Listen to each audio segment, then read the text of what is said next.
नमस्कार बच्चों, कैसे हो? सभी बढ़िया हो, मजे में हो?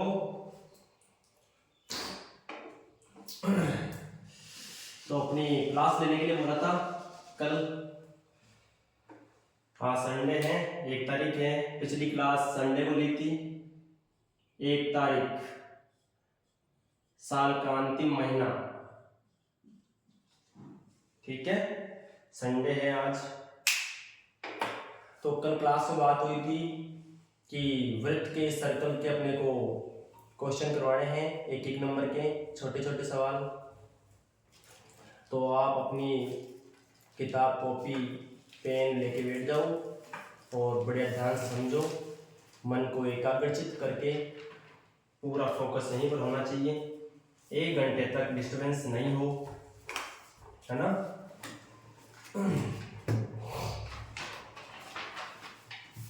तो आपको ये पेज दे ही रखा है वृत्त का, सर्कल का। तो इसमें टोटल 23 क्वेश्चन हैं। एक एक करके हम सभी को समझेंगे, है ना? चलो आगे बढ़ते हैं। 1 नंबर सवाल, है ना?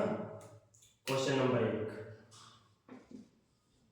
वृत्त प्रश्नावली के बारे में है। ये इसके प्रश्नावली के बारे में, सर्कल, वृत्त।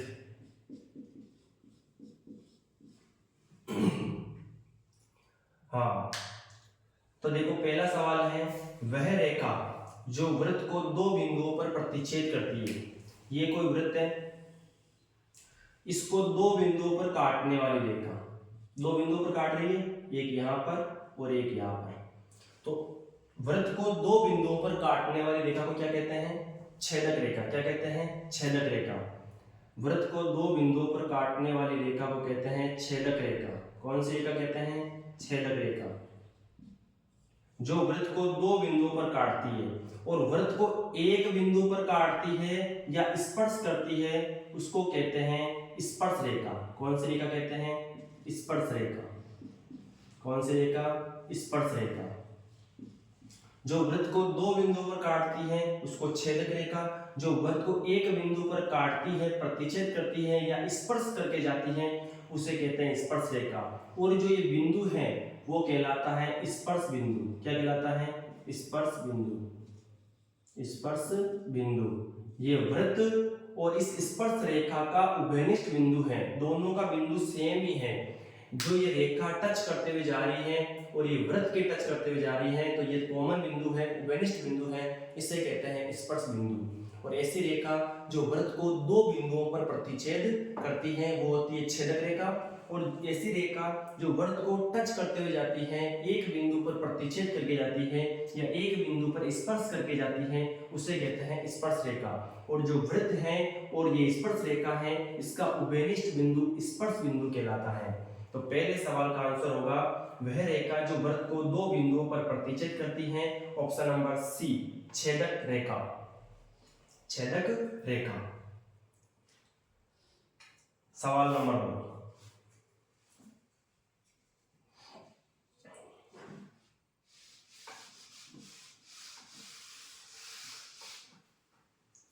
दूसरा सवाल है, किसी वृत्त के व्यास के सिरों पर खींची गई स्पर्श रेखाएं परस्पर होती हैं। देखो सवाल नंबर 2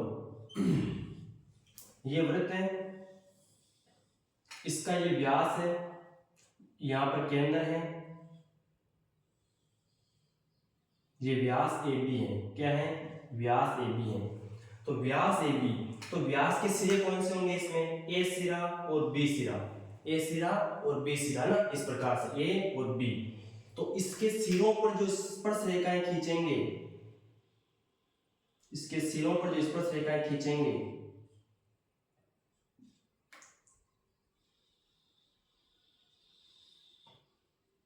इसके सिरों पर जो स्पर्श रेखाएं खींचेंगे वो हमेशा कैसी होगी? समानांतर होगी। कैसी होगी? समानांतर होगी। वृत्त के व्यास के सिरों पर खींची गई स्पर्श रेखाएं परस्पर क्या होती है? समानांतर होती है, पैरेलल होती है। कैसी होती है? समानांतर होती है, पैरेलल होती है। हमेशा कभी भी प्रतिच्छेद नहीं करेगी। ये कभी भी आगे बढ़ाने पर ये प्रतिच्छेद नहीं करेगी, कहीं पर भी कटेगी नहीं। तो ये समानांतर है रेल की पटरी की तरह ना, समानांतर है। वृत्त के व्यास के सिरों पर खींचेंगे तभी वो समानांतर होगी। और वृत्त की केवल और केवल दो ही समानांतर स्पर्श रेखाएं हो सकती हैं, और वो भी कहां पर, व्यास के सिरों पर। कहां पर, व्यास के सिरों पर। तो ये लिखा हुआ है किसी वृत्त के व्यास के सिरों पर खींची गई स्पर्श रेखाएं परस्पर होती हैं। ऑप्शन नंबर बी हो जाएगा, इसमें समानांतर हो जाएगी। कैसे हो जाएगी, समानांतर हो जाएगी। ऑप्शन नंबर बी हो जाएगा इसमें करेक्ट आंसर, है ना। तो हमेशा वृत्त की तो अनेक स्पर्श रेखाएं हो सकती हैं, लेकिन वृत्त की समानांतर स्पर्श रेखाएं केवल दो ही हो सकती हैं, और वो भी व्यास के सिरों पर। व्यास के सिरों पर। अब व्यास जरूरी नहीं ऐसा ही हो, परिधि को परिधि से मिलाने वाला प्रत्येक रेखाखंड जो केंद्र से गुजरे वो व्यास कहलाएगा। परिधि को परिधि से मिलाने वाला ऐसा रेखाखंड जो केंद्र से गुजरे वो हमेशा व्यास कहलाएगा। तो ये व्यास है, जैसे PQ व्यास हो गया, PQ व्यास हो गया। अब इसके सिरों पर स्पर्श रेखाएं खींचो आप।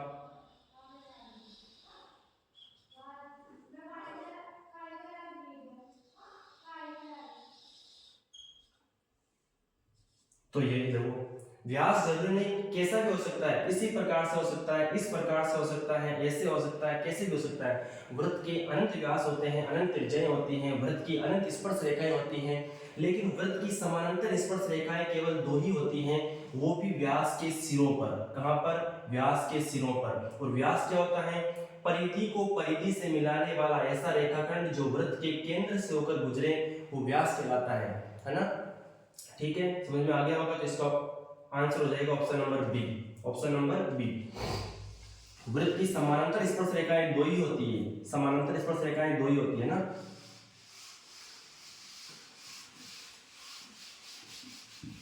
Question number 3। Question number 3। अब देखो, चार प्रकार के सवाल है स्पर्श रेखाओं की संख्या के बारे में। चार प्रकार के सवाल है स्पर्श रेखाओं की संख्या के बारे में। एक का आंसर 0 है, एक का आंसर 1 है, एक का आंसर 2 है, और एक का आंसर अनंत है ना। एक का आंसर 0, एक का आंसर 1, दूसरे का 2, एक का अनंत। चार सवाल है स्पर्श रेखाओं की संख्या के बारे में। चारों सवाल यही समझा रहा हूं मैं, स्पर्श रेखाओं की संख्या। क्लास में बताया था आपको मैंने स्पर्श रेखाओं की संख्या के बारे में। स्पर्श रेखाओं की कितनी संख्या होती है ना, किसी की 0 होती है, किसी की 1 होती है, किसी की 2 होती है, किसी की अनंत होती है। वो उस बिंदु पर डिपेंड करता है, बिंदु कहां पर है ना। वृत्त अनेक बिंदुओं से मिलकर बना होता है, बहुत सारे बिंदुओं का क्या होता है, समुच्चय होता है। अनेक बिंदुओं से, अनंत बिंदुओं से मिलकर बना होता है। वृत्त अनंत बिंदुओं से मिलकर बना होता है, अनंत बिंदुओं से मिलकर बना होता है वृत्त। ठीक है, अनंत बिंदुओं से मिलकर बना होता है। इसका मतलब इस वृत्त पर अनंत बिंदु है, तो हर एक बिंदु से एक स्पर्श रेखा खींची जा सकती है। हर एक बिंदु से स्पर्श रेखा खींची जा सकती है। इस प्रकार अनंत बिंदु है तो वृत्त की अनंत स्पर्श रेखाएं, वृत्त पर अनंत स्पर्श रेखाएं खींची जा सकती है। अनेक अनंत बिंदु है तो अनंत स्पर्श रेखाएं खींची जा सकती है। इससे कोई लिमिट नहीं है, आप जितनी चाहो उतनी स्पर्श रेखाएं बना सकते हो। प्रत्येक बिंदु पर, हर एक बिंदु से एक स्पर्श रेखा जाएगी, तो इस पर वृत्त क्या होता है, अनंत बिंदुओं का समुच्चय होता है, तो इससे अनंत स्पर्श रेखाएं होकर गुजरेगी। ठीक है ना, तो वृत्त की अनंत स्पर्श रेखाएं होती है। और पिछला सवाल था कितनी समानांतर स्पर्श रेखाएं होती है, तो हमेशा दो ही समानांतर स्पर्श रेखाएं होती हैं, वो भी वृत्त के व्यास के सिरों पर। अब देखो स्पर्श रेखाओं की संख्या, तो वृत्त की अनंत स्पर्श रेखाएं होती है, वृत्त की अनंत स्पर्श रेखाएं होती है। कौन सी कितनी होती है, वृत्त की अनंत स्पर्श रेखाएं होती है, वृत्त की अनंत स्पर्श रेखाएं होती है। वृत्त के अनंत व्यास होते हैं, है ना, वृत्त की अनंत त्रिज्याएं होती है। ठीक है, दूसरा सवाल, पहला तो ये हो गया वृत्त की अनंत स्पर्श रेखाएं होती है। अब मान लो वृत्त के ऊपर एक बिंदु को लेकर बोल दें कि वृत्त के ऊपर एक बिंदु से कितनी स्पर्श रेखा खींची जा सकती है, तो एक बिंदु से एक स्पर्श रेखा खींची जा सकती है। एक बिंदु से एक स्पर्श रेखा, दो बिंदुओं से दो स्पर्श रेखा, अनंत बिंदुओं से अनंत स्पर्श रेखाएं, तो एक बिंदु से एक स्पर्श रेखा खींची जा सकती है। एक बिंदु से एक स्पर्श रेखा, अगर वृत्त के ऊपर एक बिंदु है तो वहां से एक स्पर्श रेखा, कोई पर्टिकुलर बिंदु दे दिया ए बिंदु, वहां से होकर कितनी स्पर्श रेखा खींची जा सकती है, तो एक बिंदु से एक स्पर्श रेखा, एक बिंदु से एक स्पर्श रेखा। पर्टिकुलर आपको बिंदु दे दिया है एक बिंदु, तो वहां से आप एक स्पर्श रेखा खींच सकते हो। और ऐसे कहा है वृत्त की कितनी स्पर्श रेखाएं होती है, तो वृत्त पर अनंत बिंदु होते हैं तो अनंत स्पर्श रेखाएं होती हैं। इसमें ऐसा नहीं बोला है कि कितने बिंदुओं से, वृत्त की बोली है, तो वृत्त पर अनेक बिंदु होते हैं, अनंत बिंदु होते हैं, तो वहां से अनंत स्पर्श रेखाएं खींच सकते हो आप, है ना, वहां से अनंत स्पर्श रेखाएं खींच सकते हो। फिर वहां पर्टिकुलर बिंदु दे दिया कि एक बिंदु से वृत्त पर कोई एक निश्चित बिंदु है एक, वहां से कितनी स्पर्श रेखा खींची जा सकती है, एक स्पर्श रेखा। कितनी, एक स्पर्श रेखा।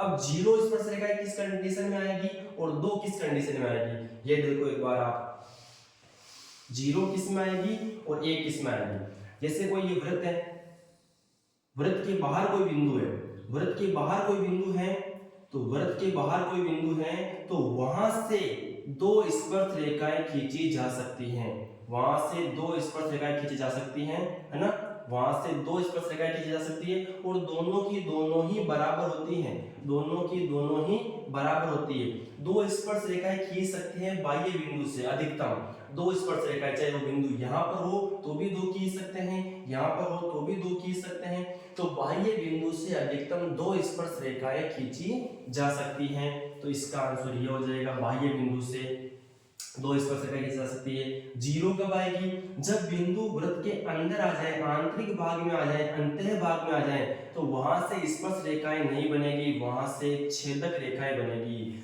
तो वहां से आप अनंत छेदक रेखाएं बना सकते हो, अनंत छेदक रेखाएं बना सकते हो। स्पर्श रेखा एक भी नहीं बनेगी, स्पर्श रेखा एक भी नहीं बनेगी, वहां से आप अनंत छेदक रेखाएं बना सकते हो। उस बिंदु से कोई भी स्पर्श रेखा नहीं जाएगी, ठीक है। तो बाह्य बिंदु से दो, आंतरिक बिंदु से जीरो, वृत्त की अनंत स्पर्श रेखाएं और वृत्त पर कोई पर्टिकुलर एक बिंदु है तो वहां से एक स्पर्श रेखा खींची जा सकती है। तो इसको देख लो आप एक बार, है ना, ये चार कंडीशन होती है स्पर्श रेखाओं की संख्या, या तो कभी जीरो होती है, कभी एक होती है, कभी दो होती है, कभी अनंत होती है। जीरो कब होती है, जब बिंदु वृत्त के अंदर हो। एक कब होती है, जब बिंदु वृत्त के ऊपर हो। दो कब होती है, जब बिंदु वृत्त के बाहर हो। अनंत कब होती है, वृत्त की अनंत स्पर्श रेखाएं होती है ना। तो ये देख लो, चार केस होते हैं।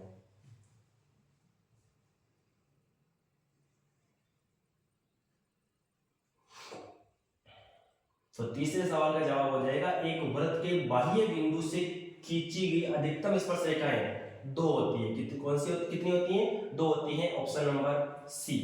और इसी प्रकार चौथे सवाल का जवाब, इसमें चार सवालों के जवाब आ गए, चार सवालों के आंसर आ गए इसमें। चौथा सवाल है, एक वृत्त की कितनी स्पर्श रेखाएं हो सकती हैं, एक वृत्त की अनंत स्पर्श रेखाएं हो सकती है, एक वृत्त की अनंत स्पर्श रेखाएं हो सकती हैं। बाह्य बिंदु से दो स्पर्श रेखाएं खींच सकते हैं अधिकतम, और दोनों की लंबाई लेंथ बराबर होती है, दोनों की लंबाई कैसी होती है, बराबर होती है। ये हो गए अपने चार सवाल, है ना। मेरे हिसाब से आपको समझ में आ गया होगा।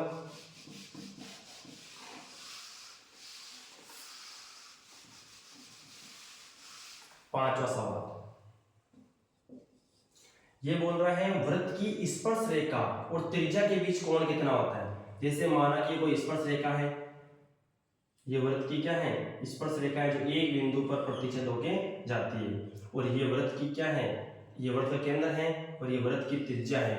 तो यहाँ पर त्रिज्या और स्पर्श रेखा के बीच हमेशा 90 डिग्री का कोण बनता है। स्पर्श रेखा और त्रिज्या के बीच हमेशा 90 डिग्री कोण बनता है, यानी समकोण बनता है। क्या बनता है, एक समकोण बनता है, 90 डिग्री का कोण बनता है, 90 डिग्री का ना, 90 डिग्री का कोण बनता है।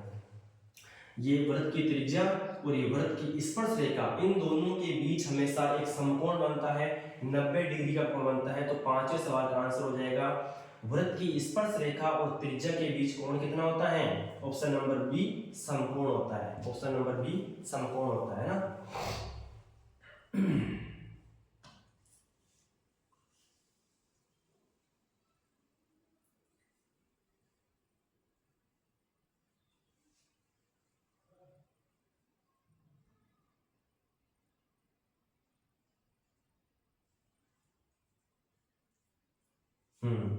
क्वेश्चन नंबर 6 देखो, सवाल नंबर 6, एक ऐसी रेखा मैंने आपको पहले बता दिया, पहले क्वेश्चन बता दिया आपको, ये एक ऐसी रेखा जो वृत्त को केवल एक ही बिंदु पर प्रतिच्छेद करती है वृत्त की स्पर्श रेखा कहलाती है। क्या कहलाती है? जो एक ही बिंदु पर स्पर्श करती है या एक ही बिंदु पर प्रतिच्छेद करती है वो क्या कहलाती है? वृत्त की स्पर्श रेखा कहलाती है। क्या कहलाती है? स्पर्श रेखा कहलाती है। क्या कहलाती है? स्पर्श रेखा कहलाती है। तो छठे में खाली स्थान में जाएगा वृत्त की स्पर्श रेखा कहलाती है। एक ऐसी रेखा जो वृत्त को केवल एक ही बिंदु पर प्रतिच्छेद करती है वृत्त की स्पर्श रेखा कहलाती है। फिर कहा है सातवां सवाल, सातवां क्या कहा है? खाली स्थान क्या आना है? देखो, स्पर्श रेखा और वृत्त के उभयनिष्ठ बिंदु को, स्पर्श रेखा, ये स्पर्श रेखा और वृत्त का उभयनिष्ठ बिंदु कौन सा है? दोनों में कॉमन कौन सा बिंदु है? ये वाला। इसको क्या कहते हैं? इसको कहते हैं स्पर्श बिंदु। क्या कहते हैं? स्पर्श बिंदु। पहले सवाल में तीनों बता चुका हूं मैं, स्पर्श बिंदु, स्पर्श रेखा, छेदक रेखा, तीनों के बारे में बता चुका हूं मैं पहले सवाल में, है ना। तो सातवें सवाल में खाली स्थान में जाएगा, रिक्त स्थान में स्पर्श बिंदु। वृत्त और स्पर्श रेखा के उभयनिष्ठ बिंदु को स्पर्श बिंदु कहते हैं। ठीक है, तो सातवें सवाल में खाली स्थान में आ जाएगा स्पर्श बिंदु और छठे सवाल में आ जाएगा खाली स्थान में स्पर्श रेखा। ठीक है, ये तो छठे सवाल में और ये सातवें सवाल में आ जाएगा। फिर बढ़ते हैं आठवें सवाल में। क्या कहा है? किसी बाह्य बिंदु से वृत्त पर जो स्पर्श रेखाएं खींचते हैं, बाह्य बिंदु से कितने खींचते हैं? दो। Very good. कितने खींचते हैं? दो खींचते हैं बाह्य बिंदु से, और दोनों की लंबाई कैसी होती है? बराबर होती है। जैसे ये वृत्त है, इसका ये बाह्य बिंदु है, यहां से स्पर्श रेखा खींच रहे हैं, यहां से स्पर्श रेखा खींच रहे हैं, और दोनों की लंबाई हमेशा कैसी होती है? बराबर होती है। दोनों की लंबाई कैसी होती है? बराबर होती है। दोनों की लंबाइयां बराबर होती है। तो आठवां सवाल लिखा है, किसी बाह्य बिंदु से वृत्त पर खींची गई स्पर्श रेखाओं की लंबाई कैसी होती है? परस्पर बराबर होती है। कैसी होती है? परस्पर बराबर होती है। परस्पर बराबर होती है। परस्पर बराबर होती है ना। आठवें सवाल का आंसर हो जाएगा। आगे बढ़ते हैं, सवाल नंबर 9।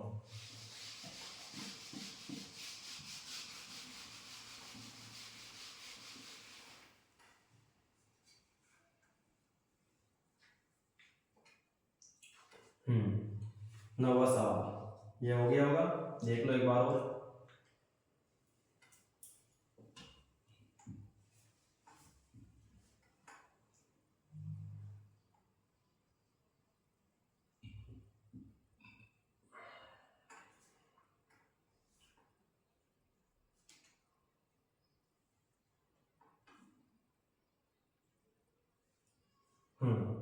नौवां सवाल, किसी वृत्त के परिगत समानांतर चतुर्भुज होता है।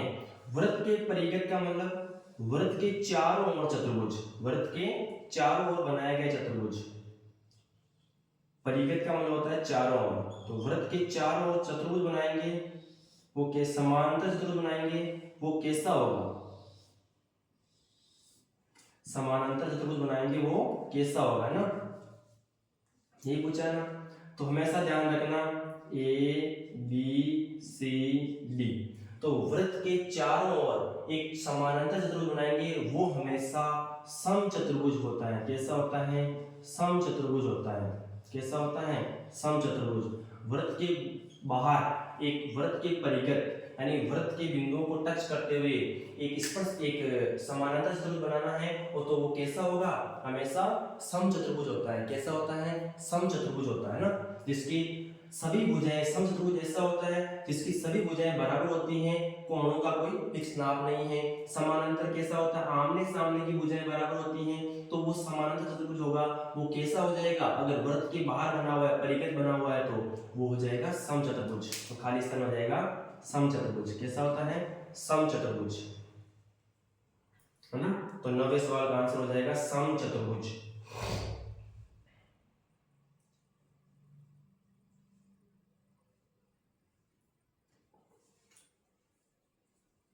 सवाल नंबर 10, वृत्त के परिगत बनी चतुर्भुज की आमने सामने की भुजाएं केंद्र पर कितना कोण अंतरित करती हैं? ये तो जैसे मान लो समानांतर चतुर्भुज है। अब यहाँ पर कोई सा चतुर्भुज आ सकता है? वर्ग भी आ सकता है, आयत भी आ सकता है, समानांतर भी आ सकता है, कोई से भी आ सकता है, समलंब भी आ सकता है, समचतुर्भुज भी आ सकता है, कोई भी चतुर्भुज हो वो वृत्त के केंद्र पर आमने सामने की भुजाएं, जैसे इस भुजा के द्वारा केंद्र पर अंतरित कोण इतना, इस भुजा के द्वारा केंद्र पर अंतरित कोण इतना, ये दोनों समपूरक होंगे परस्पर, इन दोनों का योग कितना होगा 180 डिग्री होगा। मान लो ये 50 है तो ये कितना हो जाएगा 130 डिग्री हो जाएगा, कितना हो जाएगा 130 डिग्री हो जाएगा, कितना हो जाएगा 130 डिग्री। मतलब अगर वृत्त के परिगत कोई चतुर्भुज बना हुआ है तो उसकी आमने सामने की भुजाएं जो होगी वो केंद्र पर संपूरक कोण अंतरित करेगी, यानी इस भुजा के द्वारा यहाँ पर जो कोण अंतरित होगा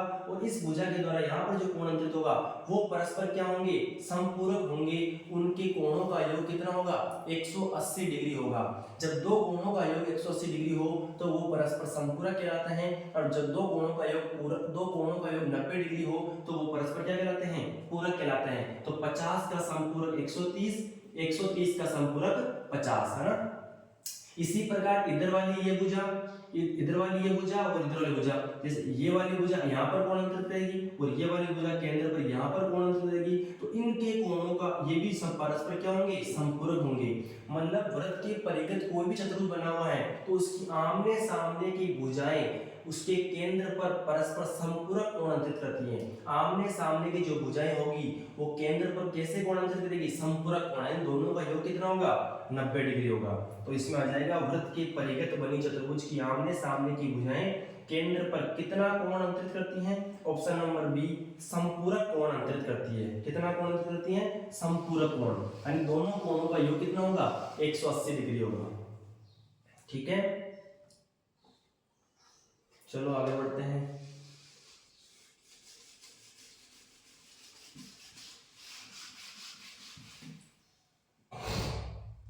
11वां सवाल, सवाल नंबर 11, स्पर्श बिंदु से स्पर्श रेखा पर खींचा गया लंब वृत्त के रिक्त स्थान से होकर जाता है। तो इस जैसे ये कोई वृत्त है, स्पर्श बिंदु है, स्पर्श बिंदु से स्पर्श रेखा पर, स्पर्श बिंदु से स्पर्श रेखा पर, स्पर्श बिंदु से स्पर्श रेखा पर खींचा गया लंब कहां से होकर जाएगा, ये हमेशा कहां से होकर जाएगा, वृत्त के केंद्र से होकर जाएगा। आपको पता है स्पर्श रेखा पर लंब हमेशा क्या होती है, त्रिज्या होती है, और त्रिज्या हमेशा कहां से जाती है, केंद्र से जाती है। तो जो लंब खींचेंगे ये वाला, ये भी कहां से होकर जाएगा, हमेशा स्पर्श, हमेशा केंद्र से होकर जाएगा, क्योंकि त्रिज्या भी केंद्र से होकर जाती है, तो ये जो लंब होगा वो भी केंद्र से होकर जाएगा। तो 11वें सवाल के रिक्त स्थान में जाएगा वृत्त के केंद्र से होकर जाता है। स्पर्श बिंदु से स्पर्श रेखा पर खींचा गया लंब वृत्त के केंद्र से होकर जाता है, क्योंकि जो लंब होती है वो त्रिज्या होती है और त्रिज्या केंद्र से होकर जाती है, इसलिए जो लंब होगा वो भी केंद्र से होकर जाएगा, है ना। और 12वां सवाल बता चुका हूं पहले मैं, एक वृत्त की कितनी समानांतर स्पर्श रेखाएं होती हैं, 2 होती हैं, और वो भी कहां पर, व्यास के सिरों पर। कहां पर होती हैं, व्यास के सिरों पर। कहां पर होती है, ये केंद्र है, ये व्यास है, इसके सिरों पर जो स्पर्श रेखाएं होगी वो परस्पर कैसी होगी, समानांतर होगी। और कितनी समानांतर होती है स्पर्श रेखाएं, 2 समानांतर स्पर्श रेखाएं होती है। तो 12वां सवाल का ऑप्शन नंबर हो जाएगा बी, 2 समानांतर स्पर्श रेखाएं हो सकती हैं एक वृत्त की। और इसमें आ जाएगा 11वें के खाली स्थान में केंद्र से होकर जाता है। यहाँ पर ये क्या है, केंद्र, क्या है, केंद्र है, क्या है, केंद्र, वृत्त के केंद्र से होकर जाता है। क्या, लंब, कहां पर, स्पर्श बिंदु पर, और स्पर्श बिंदु से स्पर्श रेखा पर खींचा गया लंब, स्पर्श बिंदु से स्पर्श रेखा पर खींचा गया लंब।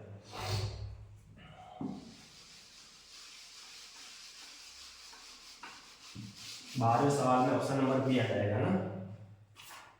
अब चलते हैं 13वें सवाल की ओर। 13वें सवाल की ओर देखो, आकृति दे रखी है आपको, इस प्रकार की आकृति दे रखी है।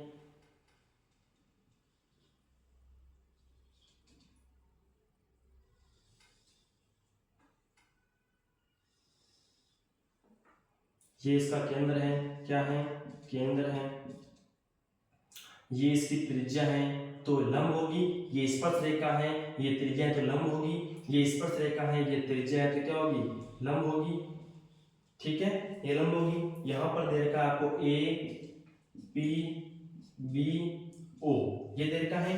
पूछा कौन सा है, दिया कौन सा है, पूछा कौन सा है। जैसे ये दे रखा है ए पी बी 120 डिग्री, ये दे रखा है ए पी बी माना कि कितना दे रखा है 120 डिग्री दे रखा है।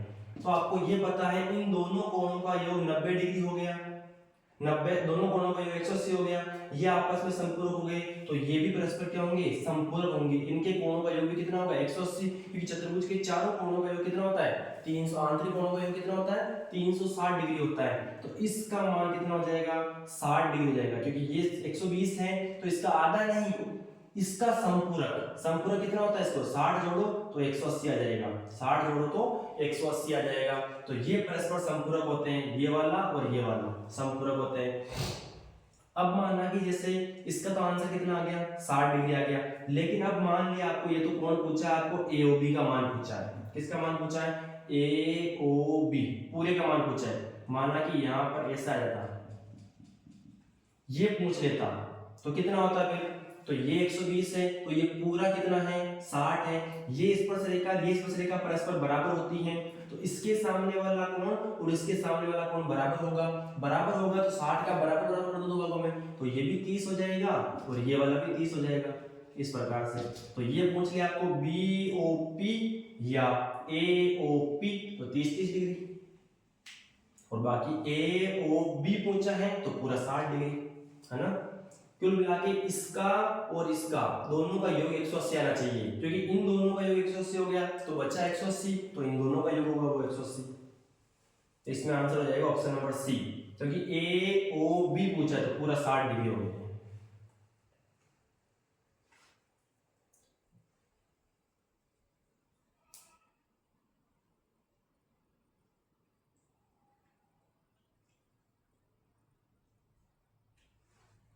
सवाल नंबर 14, वृत्त के अंदर स्थित किसी बिंदु से जाने वाली स्पर्श रेखाओं की संख्या, चारों कंडीशन में आपको पहले ही बता चुका हूं। वृत्त की अनंत स्पर्श रेखाएं होती हैं, वृत्त के ऊपर कोई बिंदु है तो वहां से एक स्पर्श रेखा खींची जा सकती है, वृत्त के बाहर कोई बिंदु है तो वहां से दो स्पर्श रेखा खींची जा सकती हैं, और वृत्त के अंदर स्थित कोई बिंदु है तो वहां से शून्य स्पर्श रेखा यानी जीरो स्पर्श रेखा यानी एक भी स्पर्श रेखा नहीं खींची जा सकती। तो इसका ऑप्शन नंबर हो जाएगा ए, शून्य। कितनी स्पर्श रेखा खींची जा सकती है, शून्य, जीरो स्पर्श रेखाएं खींची जा सकती है अगर वृत्त के अंदर कोई बिंदु है तो 14वें का आंसर हो जाएगा ए, शून्य। क्योंकि वृत्त के अंदर है तो वहां से स्पर्श रेखा नहीं खींच सकते आप, वहां से छेदक रेखा ही छेदक रेखा बनेगी। क्या बनेगी, छेदक रेखा ही छेदक रेखा बनेगी।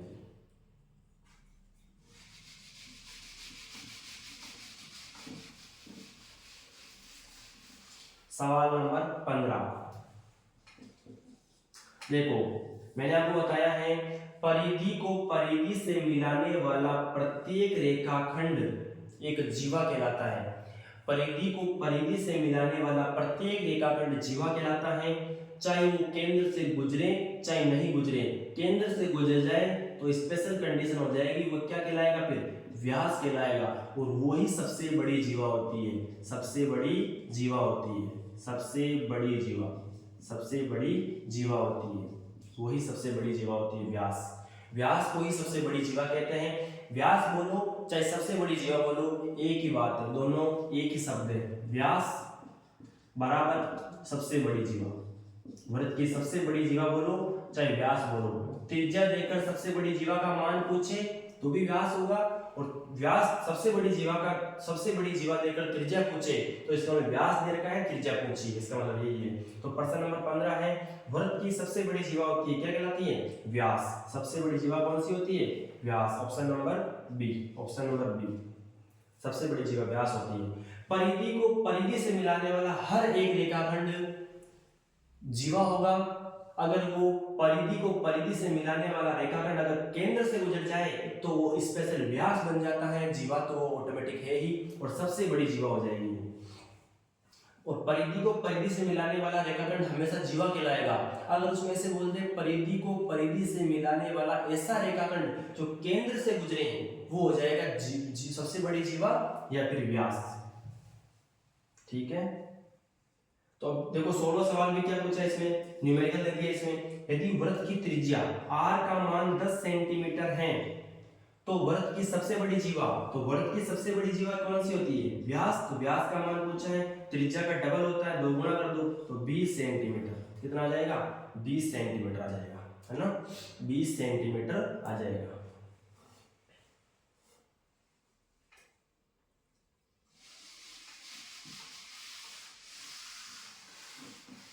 हम्म 17वां सवाल बता दिया मैंने। 17वां सवाल, परिधि को परिधि से मिलाने वाला रेखाखंड जीवा कहलाता है। परिधि को परिधि से मिलाने वाला रेखाखंड जीवा कहलाता है। इसमें पहला ऑप्शन है त्रिज्या। त्रिज्या क्या होती है, केंद्र को परिधि से मिलाने वाला प्रत्येक रेखाखंड, केंद्र को परिधि से मिलाने वाला प्रत्येक रेखाखंड त्रिज्या कहलाती है। दूसरा ऑप्शन है इसमें व्यास, परिधि को परिधि से मिलाने वाला प्रत्येक रेखाखंड जो केंद्र से गुजरे वो व्यास कहलाता है। परिधि को परिधि से मिलाने वाला रेखाखंड जीवा कहलाता है। परिधि को परिधि से मिलाने वाला रेखाखंड जीवा कहलाता है। तो ऑप्शन नंबर हो जाएगा इसमें सी, क्या हो जाएगा, जीवा। परिधि को परिधि से मिलाने वाला रेखाखंड जीवा कहलाता है। ऑप्शन सवाल नंबर 18 देखो, ये हो गया।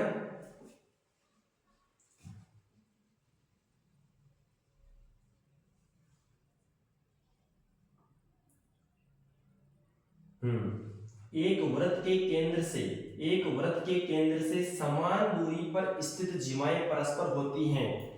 पहला ऑप्शन आदि, दूसरा ऑप्शन है लंबवत, तीसरा ऑप्शन है दुगुनी, चौथा ऑप्शन है बराबर। तो वृत्त का, जैसे ये वृत्त है, ये वृत्त का केंद्र है, यहां से 3 सेंटीमीटर पर एक जीवा बनाई और इधर भी 3 सेंटीमीटर पर एक जीवा बनाई।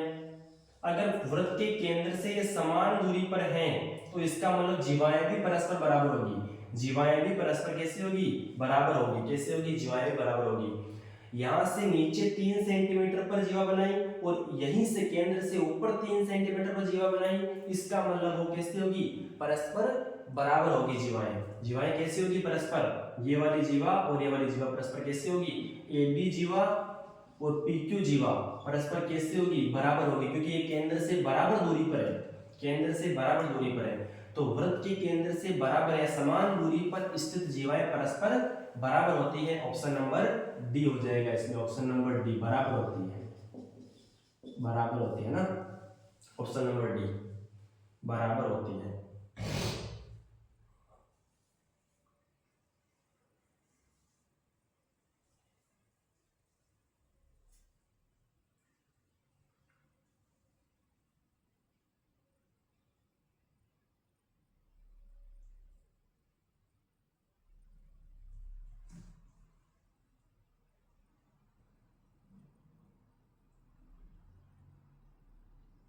चलो आगे बढ़ते हैं, सवाल नंबर 19।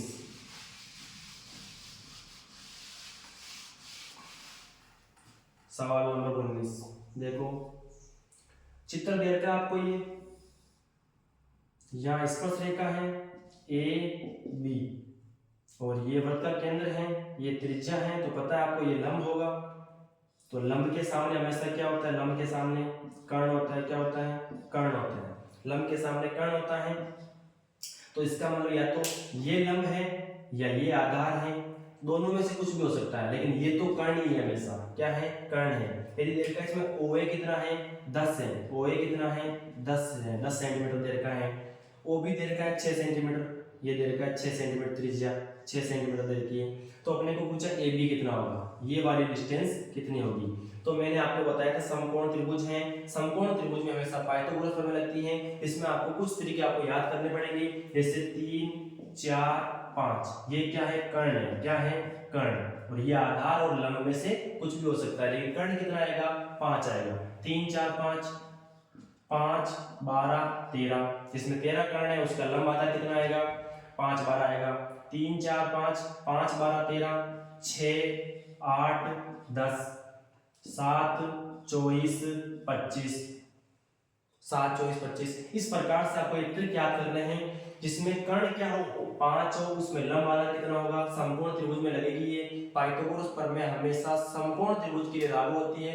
लंब का स्क्वायर प्लस आधार का स्क्वायर बराबर होता है कर्ण का स्क्वायर। लंब और आधार के वर्गों का योग कर्ण के वर्ग के बराबर होता है। ये पाइथागोरस प्रमेय होती है, जिसे बोधायन प्रमेय भी कहते हैं। तो ये कर्ण 5 है तो उसका लंब आधार 3 4 होगा। अगर कर्ण 13 है तो लंब आधार 5 12 होगा। अगर कर्ण 10 है तो लंब आधार 6 8 होगा। अगर लंब 6 है तो आधार 8 आधार 6 है तो लंब 8। अगर कर्ण 25 है तो उसका लंब आधार 24 होगा। यहाँ देख लो कर्ण 10 है और एक चीज आपको दे रखी है 6, इसका मतलब 10 6 तो कौन सा 10 ये दे रखा है, 6 दे रखा है तो कौन सा जाएगा 8। यहाँ पर कितना जाएगा 8 सेंटीमीटर। ए बी का मान कितना 8 6 8 10 का एक त्रिक बन गया। इसे इनको कहते हैं त्रिक। तीन का एक जोड़ा होता है पाइथागोरस प्रमेय में, उसे कहते हैं त्रिक। त्रिक कहते हैं उसे ना, क्या कहते हैं त्रिक कहते हैं। तो देख लो लिख लो एक बार, क्लास में बताया था मैंने ये चीजें आपको, बहुत काम की हैं। एबीसीडी में सवाल आते हैं इस प्रकार के, तो आप सीधा लगा सकते हो, नहीं कि आप ऐसे करो ओ बी का स्क्वायर प्लस ए बी का स्क्वायर बराबर ओ ए का स्क्वायर, फिर मान रखो ओ बी का 6 का स्क्वायर प्लस ए बी का स्क्वायर बराबर 8 10 का स्क्वायर, तो ये 36 प्लस ए बी का स्क्वायर बराबर 100। 36 को उधर ले गए तो कितना हो जाएगा, फिर 64 हो जाएगा, उधर जाएगा 36 उधर आएगा 64 हो जाएगा, 64 का वर्गमूल 8। तो सीधा याद रखो आप 6 8 10, तो 6 8 10 कर्ण 10 है तो इसका मतलब ये वाला लगेगा। कर्ण 13 होता, मान लो यहाँ 13 होता, यहाँ 13 होता, यहाँ 12 होता, तो यहाँ कितना आता, फिर 5 आता, बस सीधा 5 12 13। यहाँ 25 होता, यहाँ 7 होता, तो यहाँ कितना आता 24, ये वाला लग जाता। इस प्रकार से ये याद रहनी चाहिए आपको। इनमें से आते हैं आपके तरीके अधिकतर, चारों में से 3 4 5 5 12 सीधा देखो ना, कहां से देखो 3 4 5 5 पर खत्म हुआ, 5 3 4 5 फिर 5 वाला 5 12 13, फिर 6 वाला 6 8 10, फिर 7 वाला 7 24 25। ठीक है,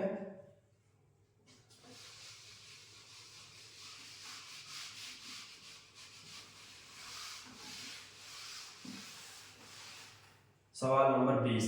ये क्या लिखा है सवाल नंबर 20, वृत्त की सतह पर। सवाल नंबर 20 है वृत्त की सतह, ये वृत्त की सतह है पर स्थित बिंदु पर, स्थित बिंदु है कोई, वहां से कितनी खींच सकते हो आप, स्थित बिंदु 1, तो वहां से आप एक स्पर्शरेखा खींच सकते हो। स्थित बिंदु पर कितनी स्पर्शरेखा खींच सकती हैं, तो एक, ऑप्शन नंबर ए, एक स्पर्शरेखा। वृत्त के अंदर है तो वहां से 0 स्पर्शरेखाएं, वृत्त के बाहर है तो वहां से 2 स्पर्शरेखाएं, और वृत्त की अनंत स्पर्शरेखाएं, और वृत्त की 2 समानांतर स्पर्शरेखाएं, केवल और केवल। इस प्रकार से एक और देख लो, 21वां सवाल दे रखा है, क्या दे रखा है, चित्र दे रखा है आपको, जिसमें ये दे रखा है आपको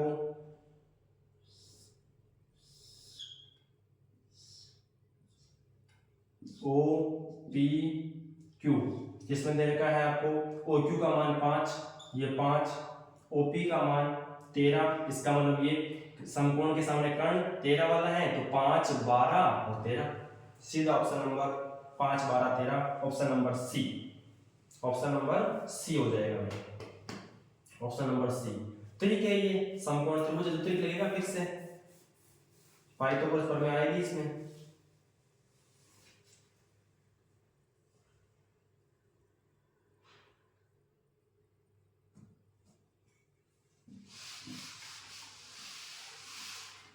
फिर आपके हो जाएगा 22वां सवाल, सवाल नंबर 22।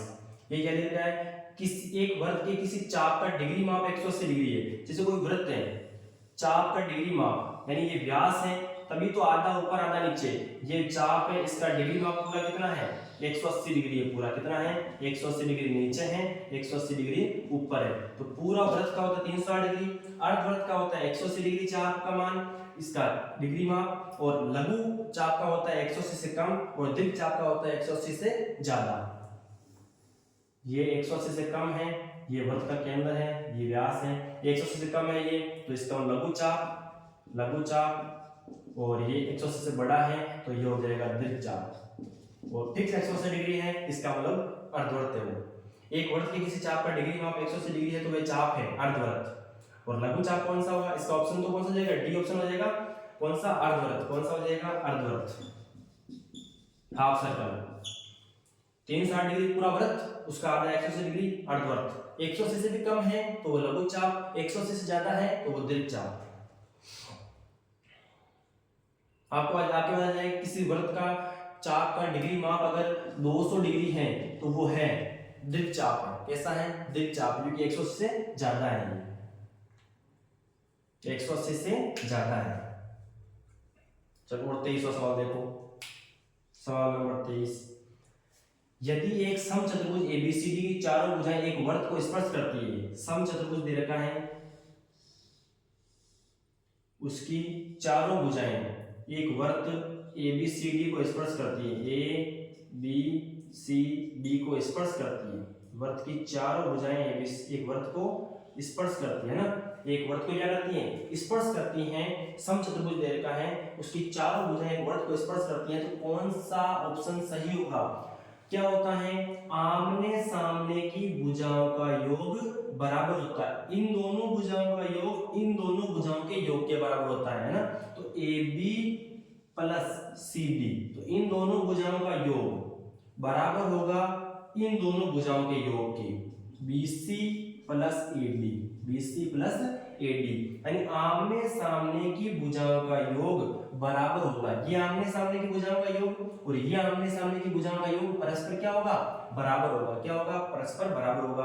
अगर ये एक समचतुर्भुज है एबीसीडी और वर्त के चारों बना हुआ है तो आमने सामने की भुजाओं का योग परस्पर बराबर होगा। ये जैसे 10 है, ये 20 है और ये 5 है, तो ये कितनी होगी? एडी। ये देखो 10 और 20 कितना? 30, तो ये भी 30 होना चाहिए, तो ये 5, ये कितना होगा? 25। कितना होगा? 25। इस प्रकार से, ठीक है। तो इसमें हो जाएगा option number A B plus C D बराबर B C plus A D है, डी है, ऑप्शन नंबर बी हो जाएगा, ऑप्शन नंबर बी हो जाएगा इसमें। A B plus C D बराबर B C plus A D या डी है ना। तो ये आपका हो गया कंप्लीट। सर्कल के बारे में बताया था आज, कुछ इंपॉर्टेंट सवाल हैं, इससे आपके प्रश्न आएंगे, 1-2 प्रश्न आएंगे 1-1 नंबर के, तो आपको फटाफट टिक लगा देना है ना एबीसीडी वाले में। तो मैं उम्मीद करता हूँ आपने अच्छे तरीके से समझा होगा, बढ़िया, और समझ में भी आया होगा। और भी समझ में नहीं आए तो आप क्लास में पूछ सकते हो, खाली क्लास चाहते हैं उसमें पूछ सकते हो, कोई मनाही नहीं है ना। और वैसे आपको यहाँ पर तो बता ही दिए हम एक्स्ट्रा में। चलो धन्यवाद, आपने मेरी क्लास को समझा होगा, सुना होगा। Thank you.